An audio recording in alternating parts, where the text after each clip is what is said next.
So this week's before and after is an ensuite bathroom. As I'm sure you're looking at it here, you're thinking it's not that bad. And it's not, but we did change it drastically, as you can see here. The client particularly wanted a wood and glass effect, which is what we gave her.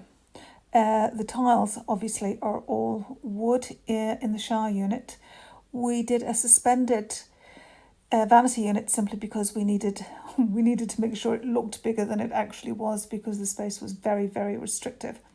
And in order to counteract the wooden tiles, we used these very large neutral tiles to go with it. The fixtures were all nickel. We decided that nickel was just much softer than the chrome, their versions of it. So that's what we went with. And I think all in all, it looks very, very well.